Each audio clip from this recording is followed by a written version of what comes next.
La ville de Newport News, en Virginie, et les villes voisines accueillent des dizaines de milliers de membres de la marine. Dans la ville de Norfolk, tout près, se trouve la plus grande station navale du monde, d'où des marins quittent leur famille pour voguer vers le danger, avant de les revoir, des mois plus tard, lors de retrouvailles émouvantes. Le dimanche 29 avril 2007, l'officier subalterne Corey Voss chérit les derniers jours passés avec sa femme et leurs 2 jeunes enfants. Dans quelques semaines, il partira pour une nouvelle mission. Il servira pendant les 6 prochains mois comme agent des communications à bord de la frégate USS Elrod. Corey veut profiter de chaque seconde avec eux, puisqu'il sait à quel point il est douloureux de ne pas voir leur sourire. Il était toujours avec les enfants. C'était un excellent père. Il les amenait ici et là. Il passait beaucoup de temps avec eux.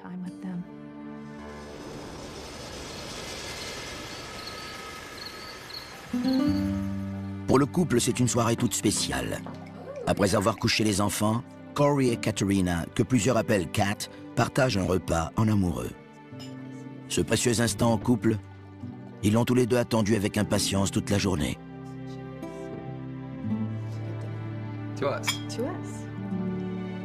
Mariés depuis 8 ans, ils se sont rencontrés dans un bar avant de commencer à se fréquenter. Kat tombe rapidement enceinte. En apprenant la nouvelle, il court au palais de justice pour se marier.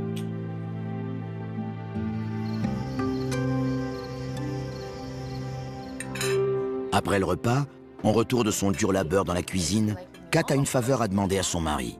You do me a favor? What? You use my card and go to the ATM. Yep. And get some money for the kids' lunches. All right, I can do it. Yeah, done? Yep. Be back in a minute. Il est 23 heures. Leur banque est située à seulement 4 km dans un quartier commercial sécuritaire. Mais Kat s'inquiète tout de même pour son mari. Elle appelle sur son portable pour lui rappeler d'être prudent. Ses manières excentriques sont bien connues. Hey, I just was calling because, well, it's late. Elle était un peu nerveuse, tendue et volage. Elle se fâchait assez facilement. I don't want anything to happen to you. I'll be fine, I promise. Okay. Love you. See you in a little while. All right, love you, bye. Quand Corey se gare, les inquiétudes de Kat à son sujet s'avèrent on ne peut plus fondées. Hey, come on, man. Come on, man. Shut up. Just listen to me. I want you to try. All right, just don't kill me, Just all right? try. Try, okay? All right. That's all I need you to do. Just try.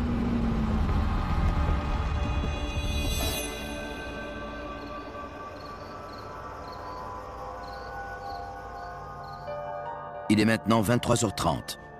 Corey aurait dû être rentré avec l'argent depuis 15 minutes.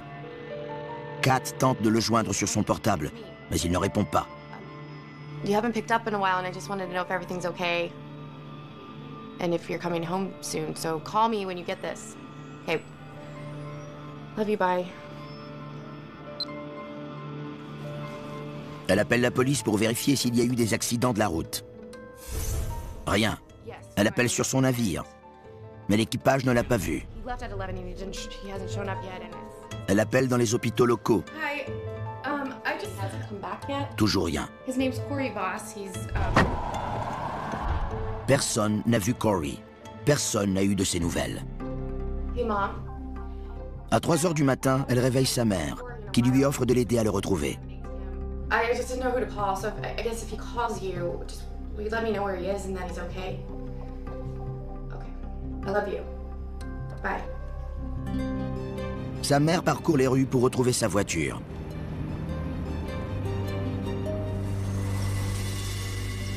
À 6 heures, Kat appelle la police pour signaler sa disparition. Hi, I was calling to report a missing person. Katrina Voss a appelé la police de Newport News pour rapporter la disparition de son mari.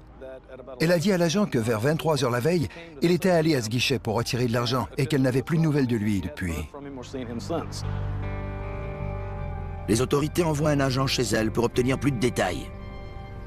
Take me through it one more time. Well, I just told him to go get lunch money for the kids. And he left around 11. Pendant ce temps, un autre appel entre au 911. Il provient d'un immeuble près du guichet bancaire. On rapporte un véhicule suspect. Une camionnette semble avoir été abandonnée dans le stationnement. Ce qui se trouve à l'intérieur est troublant. On dirait un vol qui a mal tourné.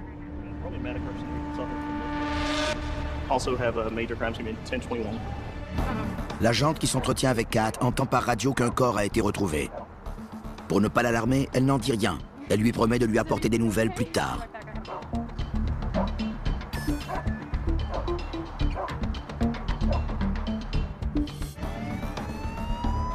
Des enquêteurs de la brigade des homicides arrivent rapidement sur les lieux du crime. On avait délimité les lieux et érigé une scène de crime. La voiture de la victime était garée là où se trouve présentement la mini-fourgonnette argentée. La première hypothèse était celle du vol. Puis, on a appris que sa femme avait rapporté sa disparition. Dans l'heure qui a suivi, on est allé rencontrer sa femme pour qu'elle nous explique ce qui l'avait poussé à signaler la disparition de son mari. Mrs. Voss, I'm Detective Riley with the police department. Could you please tell me a little bit about why you filed that report? Well, Elle raconte que Corey est sorti vers 23 h pour aller au guichet, retirer de l'argent pour les repas des enfants. he's 30 years old. Elle a aussi affirmé lui avoir parlé à quelques reprises pendant le trajet vers le guichet pour lui demander d'être prudent. Elle lui a demandé si sa portière a été verrouillée. Dans la pièce voisine, un agent parle avec la mère de Kat. Dans le but de confirmer l'identité de la victime, il lui montre une photo de la scène de crime. He's 5'7". Elle est devenue hystérique, comme sa mère. Elle pleurait et criait.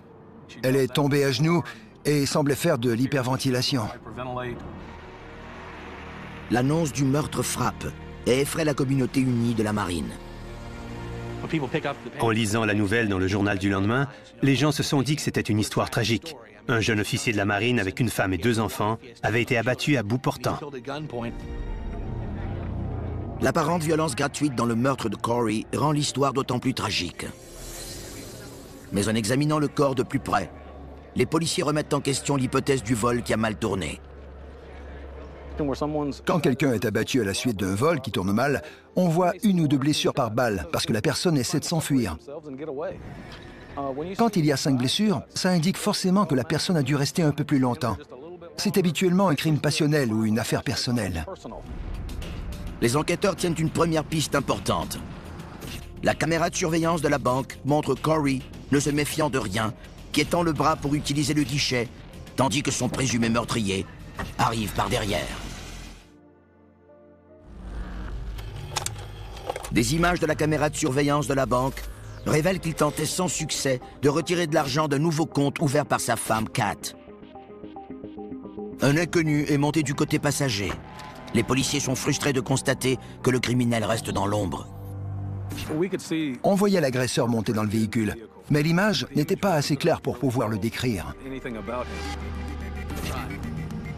Peu de temps après, le véhicule s'en va. 7 minutes plus tard, Corey revient.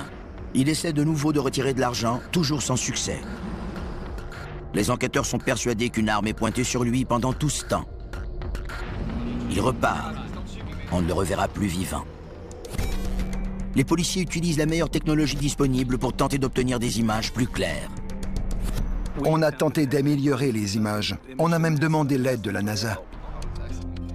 L'épouse de Corey, Kat, affirme aux enquêteurs qu'elle lui a demandé d'aller retirer 60 $. Étonnamment, les responsables de la banque révèlent que la carte bancaire qu'elle lui a donnée était associée à un nouveau compte, un compte pratiquement vide. Opened up with $5 and that was it. And then he comes in and tries to pull out 60 and then 40 and then 20 and of course nothing's coming out. There's only $5 in there. So. All right, sir, can we get a copy of this, please? Kat a peut-être simplement donné à Corey la mauvaise carte bancaire. Les enquêteurs décident néanmoins de se pencher sur ses antécédents et sur la relation du couple. Ils découvrent que Kat est une femme hors du commun. Elle est née Kathleen, mais voulait un prénom plus élégant. Elle semblait vouloir se réinventer. Elle était passée de Kathleen à Katrina pour se donner des airs plus exotiques. Elle aimait faire son cinéma. Elle était théâtrale, c'est le bon mot. Elle en mettait toujours beaucoup. Elle se voyait comme un être spécial, unique, de grande valeur. Elle aimait l'excitation et la nouveauté. Elle aimait céder à ses désirs. Et ce n'est pas nouveau. À l'école secondaire, Kat a beaucoup plus que les études en tête.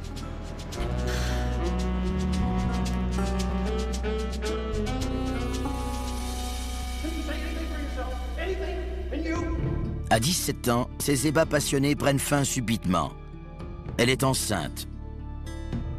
Kat épouse son petit ami et donne naissance à une fille. Mais le couple éprouve rapidement des difficultés, car elle a une nouvelle passion, dépenser sans compter. Kathleen aime l'argent. Il a un effet sur elle. C'est comme un aphrodisiaque. Ça la rend maniaque. Elle devenait folle quand elle avait de l'argent. Elle a l'impression de mériter ce style de vie exotique et somptueux. Pour Katerina Voss, l'argent est comme de l'oxygène.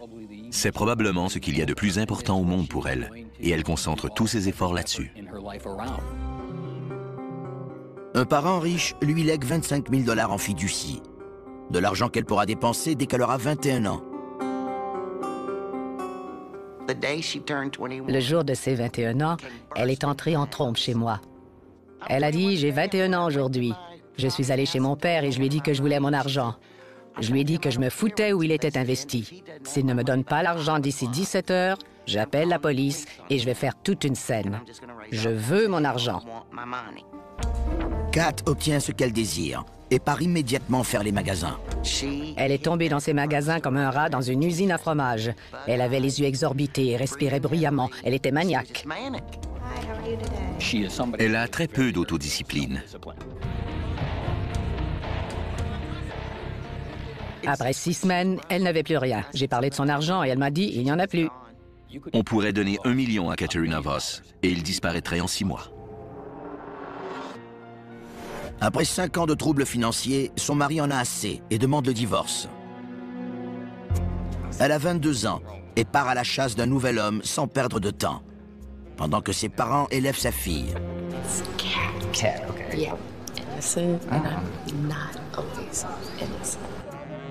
En faisant la tournée des bars, elle rencontre et cible Corey Voss. Il sera son futur époux et son distributeur de billets. Les enquêteurs apprennent que Corey a lui aussi eu des problèmes pendant l'adolescence. Il décroche de l'école secondaire et a de mauvaises fréquentations. Mais en 1995, Corey retourne à l'école. L'année suivante, il s'enrôle dans la marine. C'est alors que sa vie change pour le mieux. Aux yeux de tous ceux avec qui il travaillait, c'était un homme de confiance. Il connaissait bien son travail, il était fier, et tout le monde aimait travailler avec lui. Corey a trouvé sa voie. La marine l'envoie suivre un entraînement d'officier. Il était confiant. Il savait ce qu'il voulait et où il allait. Il avait un plan. Il était un garçon à son départ et un homme à son retour. Ayant aussi trouvé l'amour, Corey a le sentiment que sa vie est complète. Il semble avoir apprivoisé la jeune femme sauvage. Mais les apparences sont trompeuses. C'était probablement Katerina qui contrôlait tous les aspects de la relation. Elle était exigeante et elle avait le contrôle. Elle pouvait certainement jouer tous les rôles.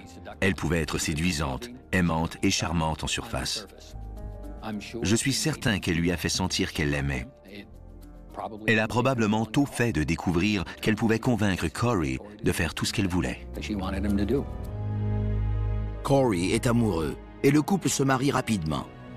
Ils ont 2 enfants, un garçon et une fille. Corey est souvent parti en mer pendant des mois. Kat n'est pas du genre à rester assise à s'ennuyer. Elle a l'intention de continuer à sortir et à s'amuser.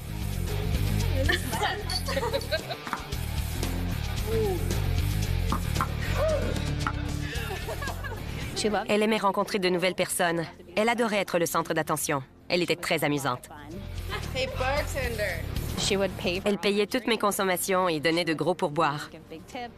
On avait l'impression d'être avec une célébrité quand on sortait avec elle. Le problème, c'est qu'elle n'a pas le compte bancaire d'une célébrité. Et quand Corey revient de mission, les factures l'attendent. Il est souvent forcé d'emprunter de l'argent à ses parents pour joindre les deux bouts. Un des mots qui revenait le plus souvent pour la décrire, c'était matérialiste. Elle voulait les meilleures voitures, des bijoux, une grosse maison.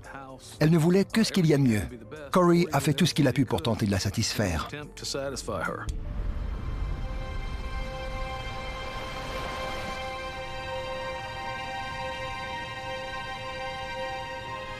Une semaine après le meurtre, quand Corey Voss est mené à son dernier repos, personne ne pense à l'argent.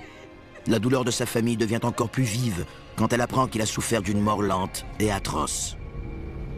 Il était paralysé des pieds à la taille et il en était probablement conscient. Il était incapable de bouger pour tenter de réagir ou de sortir du véhicule. C'est une mort assez terrible et effrayante. Il est resté là, à saigner à mort pendant quelques minutes. L'enquête sur le meurtre prend soudainement une tournure dramatique. Une femme a appelé la ligne d'information. Elle disait croire que Kat pouvait être impliquée et qu'il nous suffisait de creuser un peu plus de son côté et du côté d'un homme appelé Michael Draven. Mais qui est Michael Draven? En avril 2007, les policiers enquêtent sur la vie secrète de Katrina Voss, la femme d'un officier subalterne de la marine, abattue alors qu'il tentait de retirer de l'argent dans un guichet bancaire de Newport News, en Virginie. Il découvre qu'elle aimait dépenser sans compter l'argent de son mari. Puis, une femme anonyme les appelle pour leur parler d'une aventure torride et de l'homme qui, selon elle, aurait tué Corey Voss. Il est maintenant possible de révéler l'identité de cette femme. Il s'agit d'une amie de Kat, Ashley Doyle. J'ai dit que j'appelais pour l'affaire Corey Voss et que je savais qui l'avait fait. Elle apprend par une amie que Corey a été assassiné. Elle m'a dit « Allume ton téléviseur, tu dois voir ça ». J'ai vu la camionnette de Corey. Il disait qu'ils avaient trouvé un corps à l'intérieur. J'ai regardé attentivement et j'ai compris qu'ils avaient trouvé Corey. J'ai tout de suite su qu'elle avait quelque chose à voir là-dedans. Ashley accepte de rencontrer les enquêteurs et commence à leur dévoiler la vie secrète de Kat. Elle voulait qu'on ramène des hommes chez elle. Je ne voulais pas toujours coucher avec eux, mais elle, oui. Et elle le faisait. Kat est insatiable. Elle traîne constamment dans les bars et ramène des hommes et des femmes dès qu'elle en a la chance. Elle s'assure que ses jeunes enfants ne viennent pas contrecarrer ses plans. Parfois, elle donnait du Benadryl aux enfants pour qu'ils dorment et pour qu'elles puissent sortir de la maison pour faire la fête. Cette femme ne sera certainement jamais fidèle. Elle n'a pas ce qu'il faut. En plus, elle adore l'excitation. Et elle adore la nouveauté dans une relation. Kat Voss rencontre Michael Draven 6 mois avant le meurtre de Corey. So, what do you do? Film director and photography, that sort of thing. What kind of films do you do? I write my own movies. I don't really know how to play pool. Can you help me? Like teach me? Oh, of course you can. And then like this? Yeah, why don't you... Oh. Ce qui a d'abord attiré Kat, c'est qu'il était une nouvelle proie. C'est ce qui la stimulait. Il lui dit qu'il a beaucoup d'argent et qu'il travaille dans l'industrie du cinéma. Kat s'assure d'être irrésistible. Hey, we'll be right back.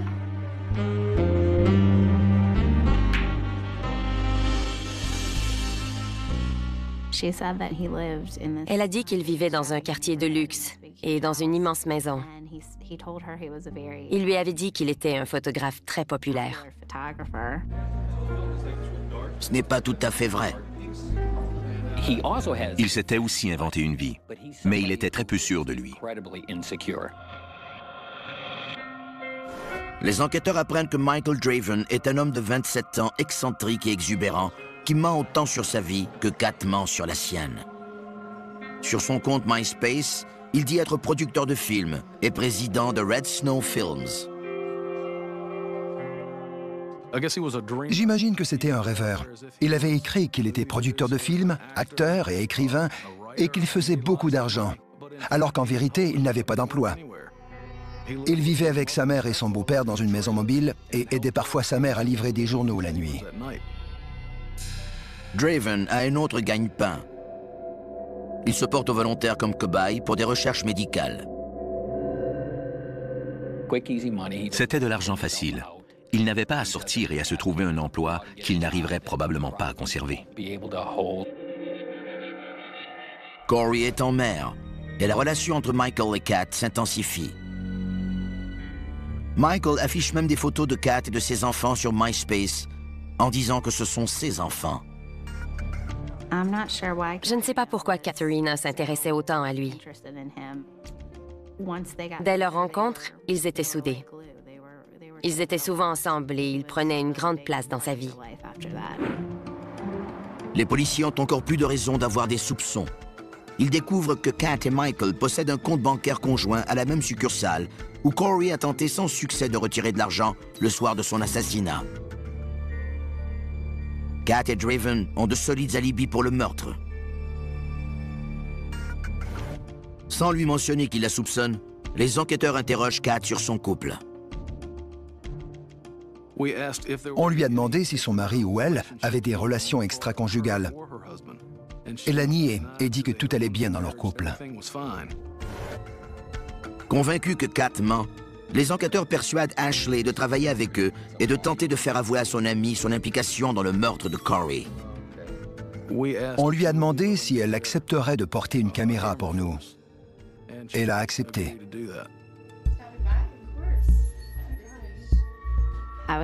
J'étais très nerveuse et j'avais peur.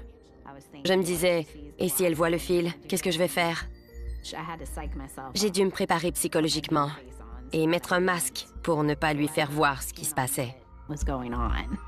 La caméra tourne et Ashley essaie de tirer des aveux de son ami.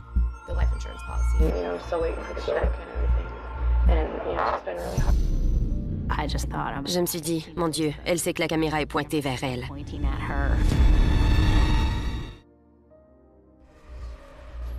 En mai 2007, Ashley Doyle filme secrètement une conversation avec sa meilleure amie, Kat Voss.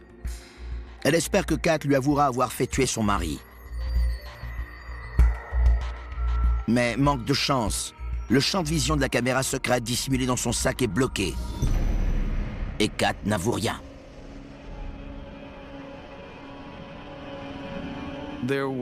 On a glané quelques renseignements, mais ce n'était pas l'aveu qu'on espérait. On a toutefois pu utiliser certains renseignements.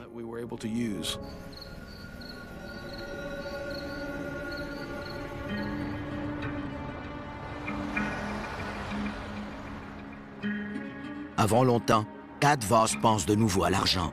Hopefully that will help you and your two children. Yeah, hopefully it will. You have my number. Good luck, Mrs. Voss. La marine lui remet une prestation consécutive au décès de 100 000 $. Yes. 2 semaines seulement après le meurtre de Corey, Kat et son petit ami partent en vacances.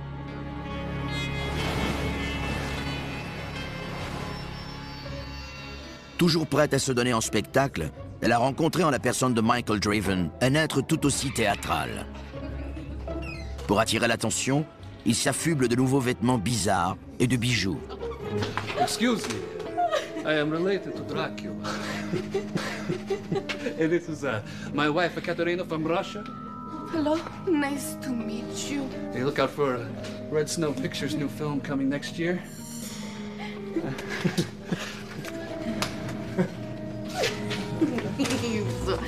Always networking. Il dépense une petite fortune pour une suite de luxe. Et tout comme elle a dilapidé les 25 000 $ dont elle a hérité à ses 21 ans, Kat dépense sans compter. En 6 semaines, elle avait dépensé 100 000 $. Mais Kat ne s'inquiète pas. Elle s'attend à recevoir 400 000 $ de la compagnie d'assurance vie de Corey.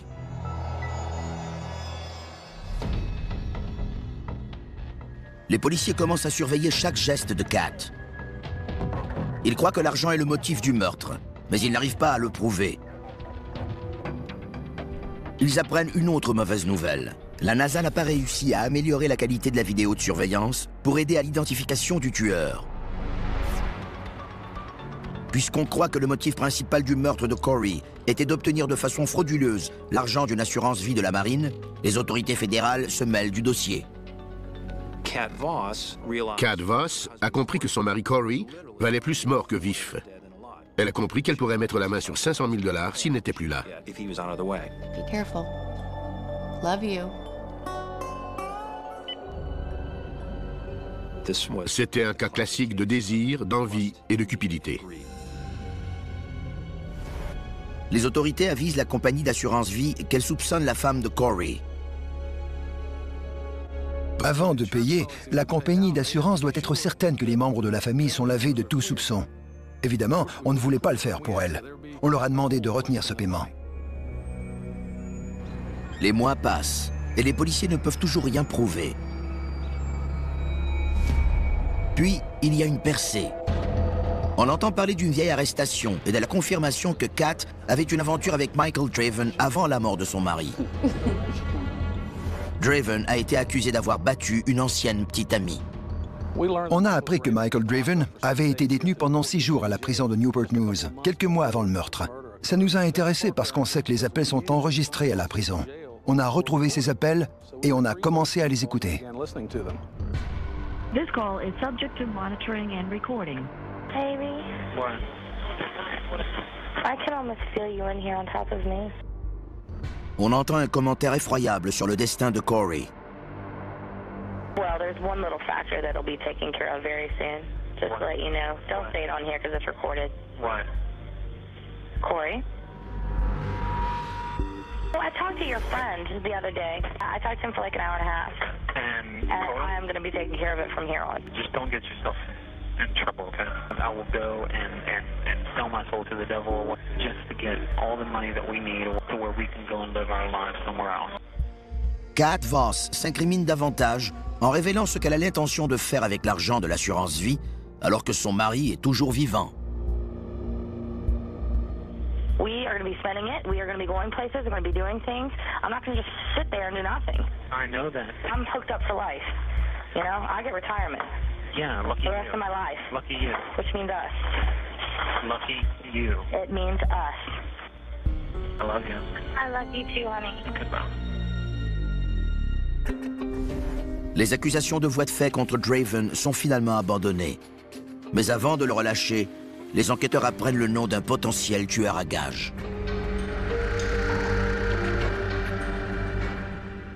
Let me ask you this. You said that you and David was talking. Uh-huh. When is this supposed to go down? I don't know. He wants more money. More money? Not front. I don't have the money to give to him right now. And I told him that. I told him I want, you know, very soon, and he was like, okay. Quand on a demandé à un agent autorisé par la Cour de vérifier le portable de Kat Voss, on a effectivement trouvé des appels entre son portable et celui d'un résident de la Virginie occidentale, David Runyon. La police a tiré les conclusions qui s'imposaient. Les enquêteurs découvrent que David Runyon, comme Michael Draven, est payé pour subir des traitements médicaux expérimentaux. Les deux hommes se lient instantanément d'amitié quand ils se rencontrent à la clinique. Michael est fasciné quand David lui dit qu'il a servi dans l'armée et qu'il a été agent de correction et policier. Quand il était dans l'armée, il était tireur de précision. Il était très à l'aise avec les armes. So you really think you can help me out with what we just talked about? Yeah, I can do that. I've done that. You just let me know. You've done that? Yeah, plenty of times. Great, great. Okay.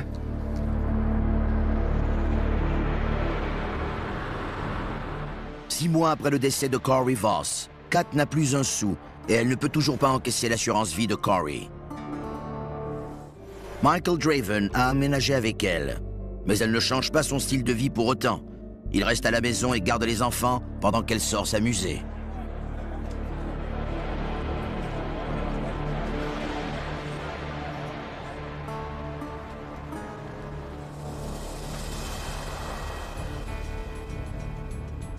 Les enquêteurs décident d'essayer de faire craquer un des suspects.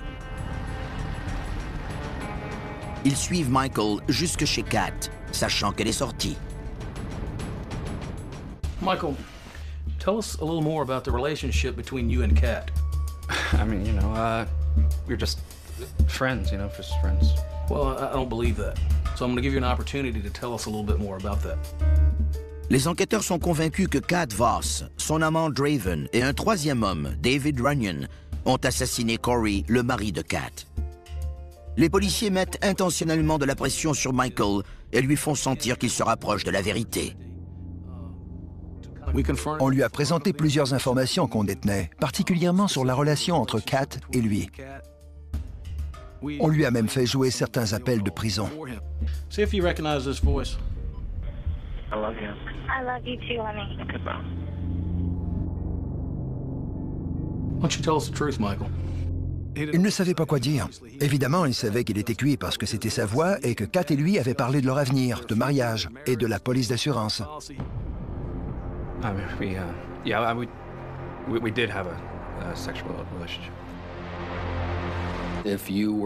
Si on devait choisir un maillon faible parmi les trois personnes impliquées, Katerina Voss, Michael Draven et David Runyon, ce serait Michael Draven. La police a pris la bonne décision.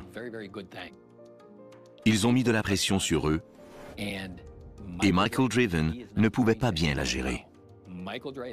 Il a été le premier à craquer. Les policiers écoutent leurs conversations téléphoniques et surveillent leurs moindres gestes. Ils montent ainsi un dossier solide. Okay, if anybody asks, I was delivering papers. On a roof for my mom, okay? Okay. Yeah. We hear. On les entendait tous les trois se fabriquer des alibis au téléphone, comparer leurs histoires et en créer de nouvelles comme couverture. Ils savaient que la police commencerait à les interroger. Le 11 décembre, les policiers se rendent en Virginie occidentale avec un mandat de perquisition. We've got a search warrant for your vehicle, and I'd like to talk to you a little further about the investigation that we're doing. Et, après 8 mois de recherche, ils mettent enfin la main sur des preuves tangibles. What'd you find? Hampton Newport News map. In handwritten... À l'arrière de la carte, il y avait des notes écrites à la main. Il y avait la description de la camionnette de Corey. C'était écrit « enjoliveur de roue avant gauche manquant ». Et il y avait une foule de notes décrivant le lieu du meurtre. Les policiers arrêtent Runyon pour le meurtre de Corey Voss. Il admet que la carte lui appartient, mais refuse de dire autre chose. Il a dit « il faut probablement que je parle à un avocat ». J'ai répondu « oui, il va t'en falloir quelques-uns ». Le lendemain, les policiers prévoient arrêter Draven. Mais il y a un problème de dernière minute. Grâce au dispositif d'écoute sur son portable, on intercepte une conversation troublante. On savait qu'il se promenait en ville avec son portable et il disait qu'il allait sauter en bas d'un pont. On s'est alors mis à la recherche de Michael Draven en se basant sur les bruits de fond et sur l'information fournie par le GPS de son téléphone.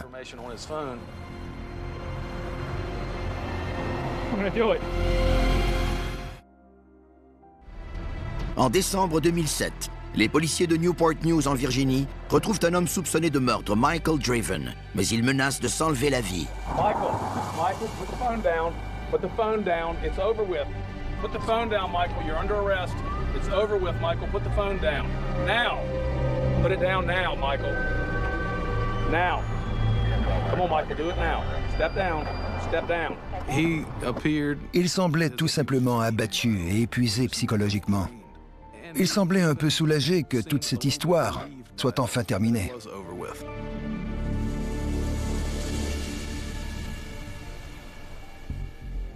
Michael, you've been arrested for the murder of Corey Voss.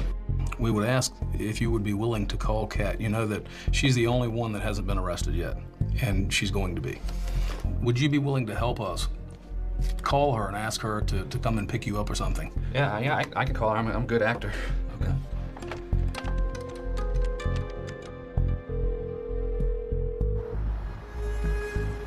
Kat Voss arrive rapidement, souhaitant désespérément l'empêcher de dévoiler leur plan tordu. Trina Voss, Vers la fin, Katerina semblait savoir que la partie était terminée. Elle n'était pas elle-même. 8 mois après la mort de Corey, les 3 suspects sont enfin sous les verrous. Les policiers espèrent que l'un d'eux parlera. Ils savent que pour obtenir des condamnations pour meurtre, les accusés doivent révéler plus de détails sur le complot.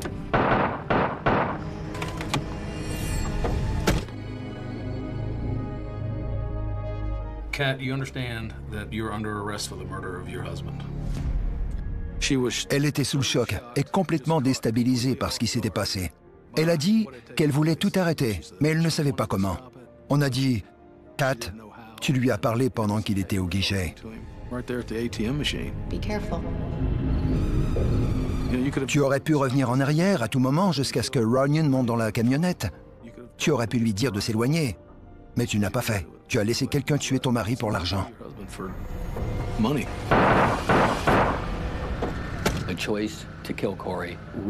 Katerina Voss a choisi de faire tuer son mari parce qu'elle ne voulait plus perdre son temps à attendre ce qu'elle désirait. En tuant Corey, elle pouvait encaisser son assurance-vie et avoir de l'argent. Pour elle, ça comptait plus que tout au monde, parce que ça lui donnait les moyens de mener la vie dont elle rêvait. It was Michael's idea. I had nothing to do with it. It was Michael's idea. You can write that down. Voss conclut une entente pour échapper à la menace de la peine capitale et accepte de témoigner contre Draven et Runyon. Elle écope de 4 peines à perpétuité dans un pénitencier fédéral pour le meurtre de son mari. Mais quand arrive le moment de la faire témoigner, les procureurs décident de ne pas l'appeler. Leur preuve est solide, et le jury ne croirait probablement pas un mot de ce qu'elle dit.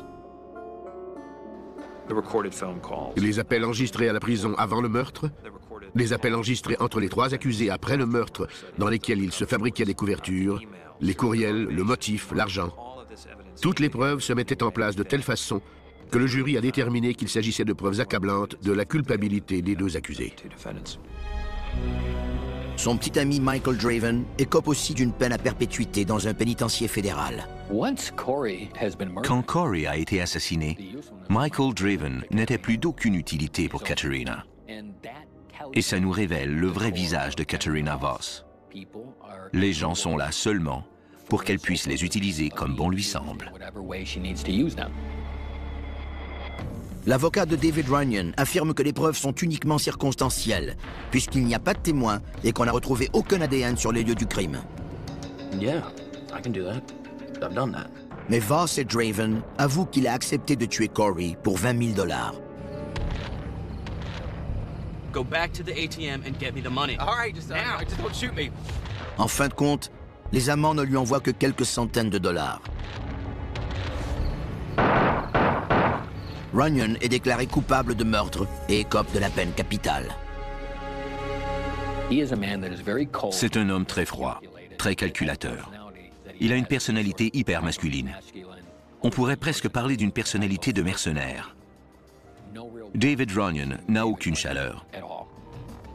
Il est incapable d'éprouver de l'empathie, des remords ou de la culpabilité. Pour ceux qui la connaissaient et l'aimaient, Kat Voss était une femme charmante et amusante qui mettait de la vie dans les soirées. Il leur est tout à fait impossible de la croire capable de faire assassiner de sang-froid le père de ses propres enfants. Kathleen était une femme brillante, vive d'esprit, drôle, non conformiste et amusante. Je ne connais pas cette personne, je ne connais pas cette fille. Ce côté d'elle qu'on aimait tous est parti. Elle n'est plus cette personne. Elle est folle d'avoir été capable de faire ce qu'elle a fait. Pour la famille de Corey, son meurtre est une trahison ultime. C'était mon grand frère. Je l'admirais. Maintenant, je suis plus vieille qu'il était. Ce n'est pas censé arriver.